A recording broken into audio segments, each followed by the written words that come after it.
Mr. Idem said, I'll just give a brief overview of the CSO Strengthening Breach Project. So the Civil Society Strengthening Breach Project, CSO Breach for short, is a 3-year project which is funded by the European Union and is being implemented by the International Institute for Democracy and Electoral Assistance. The project itself, like I said, is a 3-year project. It is designed to create a more enabling environment for civil society organizations in Nigeria to thrive and to contribute to sustainable development in Nigeria. Okay, and on the project, we've identified some of our key partners, and one of those key partners, obviously, is the National Assembly.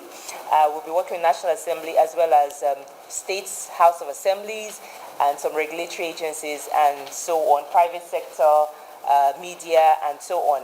So some of the things that we intend to achieve during the lifespan of this project, number one, is to strengthen the capacities of civil society organizations in Nigeria to comply with extant regulations. Yes. And we also intend to, again, support the reactivation of the Civil Society Liaison Office here at the National Assembly. And this is something that we have been pursuing even during the ACTS program. I forgot to mention that this CSO Breach project will be building on the gains that we made during the predecessor program, which is the program that you're familiar with, the EU-funded Agents for Citizen-Driven Transformation Program, EU ACT for short. So this project will build on the gains and the momentum we gained on that program. So like I said, we intend to support the reactivation of the Civil Society Liaison Office here at the National Assembly. We also intend to support collaboration between the National Assembly, regulatory agencies, and civil society organizations to come together to review and possibly propose, new federal level legislative reforms.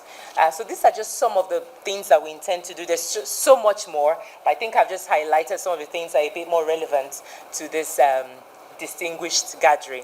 So on this note, I think I would like to welcome Mr. Idem to talk more about the areas of partnership and collaboration. Thank you so much.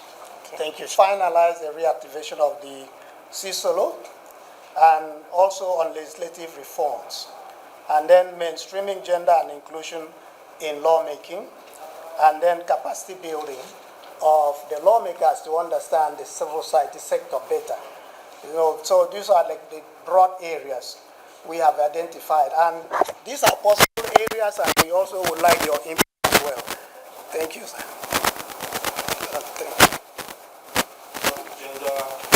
Mainstreaming gender and inclusion and international standards on human rights. And we distributed a piece of paper.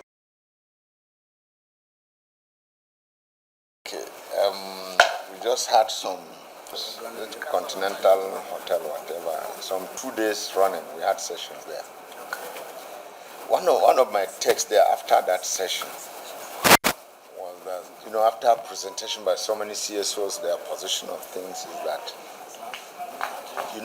your funding mostly comes from outside, EU, whatever. Now, those donors, they have rules and regulations aligning with what they are sending to you. They will say, do like this, produce accounts, keep records, blah, blah, blah, A to Z. Now, I see a tendency of the CSOs working on ground here to say, no, in quotes,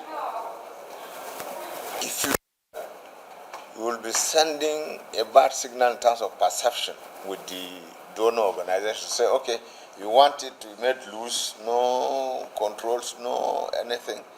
That perception is very key when you do it to that. So when we say, let's work with rules and regulations by the CAMA, by this and that, it's not like we are strangling the CSOs. No. It's such that to make you more acceptable, more amenable to the sponsors, even to the sponsors, So look at it. In fact, in that session, I advised that let's have some advocacy sessions with CSO leaders and that. Don't think that somebody is trying to guard you. No. It's trying to conform with international best practice standards. There's nothing new about those rules. You prepare your accounts, do and that. It will create more confidence. I used to say in our village meeting, these tribal meetings, this and that. You see, if you want to advance a cause to raise money for something, be extremely accountable. People will willingly flow for you. Yeah. But when they give you money and they mess it up, nobody will give you one kobo again after. So it's a similar thing that, yes, these rules and regulations, yes, for example, adjust this, delete this. No, let's think about that.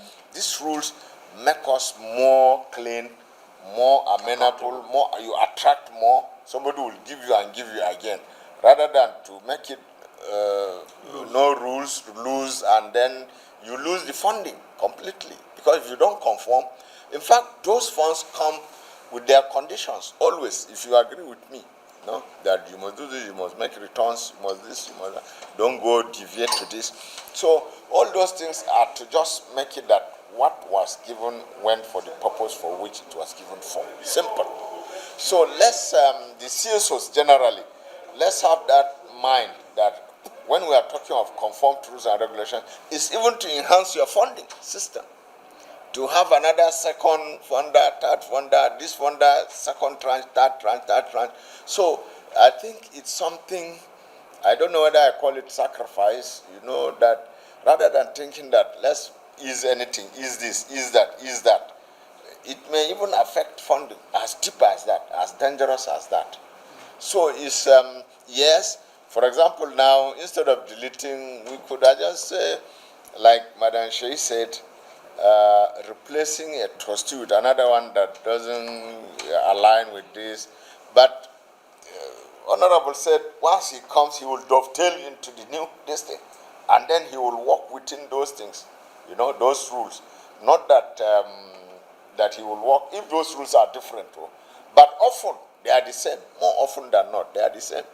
The rule here will be the same rule here, almost, So those many differences, it may be ideology or whatever, then you have to conform. If CSC now brings another one and it doesn't conform, you also check out. So, like Victor said, it will come and conform. You leave civil defense, come to police, you must conform to police. So I think if we have that advocacy with CSOs, yes, we can,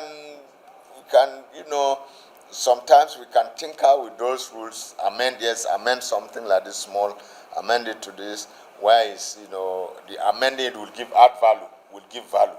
It will be done. But from that experience last year, when we had 2-3 day session in Lagos, after day 1, day 2, my take was that CSOs, they don't want rules and regulations. You don't want to be accountable. Thank you. I don't want to say that. They don't want to be accountable at all. They know what I'm talking about. Believe me, it will affect your funding, sincerely. Sincerely. There's a standard way of doing something. Let's try and at least that minimum standard. Then maybe localizing it in Nigeria, the Nigeria or whatever you call it, and adjusting to the Nigeria, but it has to conform with that standard. And I think it's more better and more beneficial indeed for CSOs. More beneficial. They'll be more trustworthy. More trustworthy. Yeah. Somebody can easily give you and go to sleep. At least to that extent. To that extent, But it doesn't close amending something that is critical. When we see then that technical session you mentioned about, we'll discuss that criticality. Thank you. So we'll look at the technical session. Yeah. Yeah. So that